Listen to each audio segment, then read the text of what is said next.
주님께서 여러분과 함께 요한이 전한 거룩한 복음입니다. 그때 예수님께서 제자들에게 말씀하셨다. 조금 있으면 너희는 나를 더 이상 보지 못할 것이다. 그러나 다시 조금 더 있으면 나를 보게 될 것이다. 그러자 제자들 가운데 몇 사람이 서로 말하였다. 조금 있으면 너희는 나를 보지 못할 것이다. 그러나 다시 조금 더 있으면 나를 보게 될 것이다. 또 내가 아버지께 가기 때문이다 하고 우리에게 말씀하시는데 그것이 무슨 뜻일까? 그들은 또 조금 있으면이라고 말씀하시는데 그것이 무슨 뜻일까? 무슨 이야기를 하시는지 알 수가 없군 하고 말하였다. 예수님께서는 제자들이 묻고 싶어 하는 것을 아시고 그들에게 이르셨다.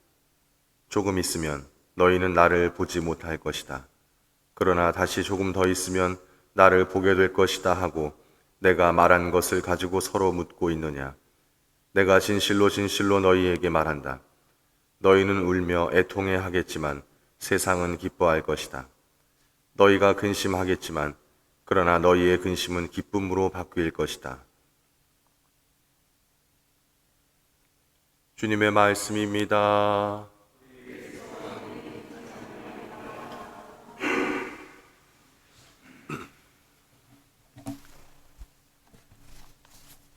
네, 최근만은 아니지만 우리 사이에서 축복을 빌어줄 때 하는 말이 있습니다. 꽃길만 걸으세요.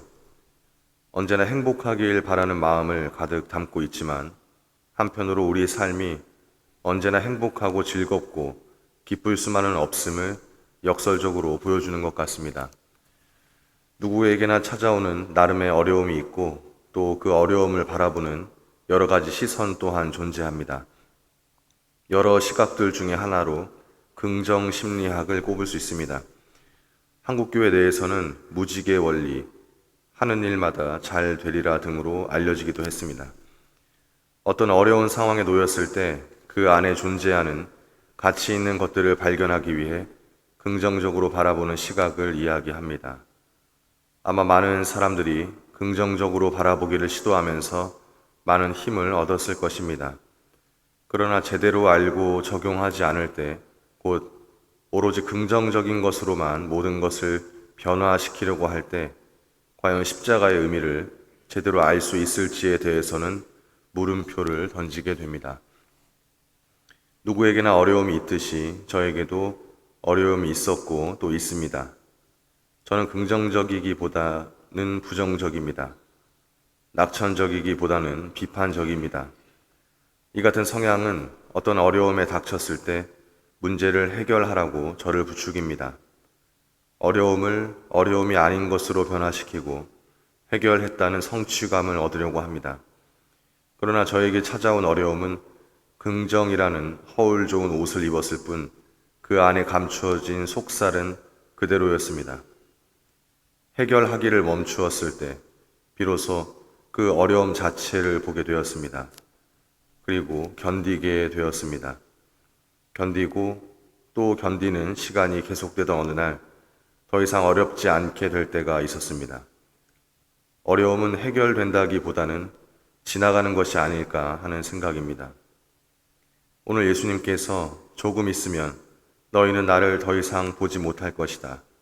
그러나 다시 조금 더 있으면 나를 보게 될 것이다. 라고 하신 말씀은 분명 십자가 죽음과 그 이후의 부활을 의미합니다. 너희가 근심하겠지만 그러나 너희의 근심은 기쁨으로 바뀔 것이다. 예수님의 죽음을 무기력하게 견뎌내야만 했던 제자들의 근심은 기쁨으로 바뀔 것입니다.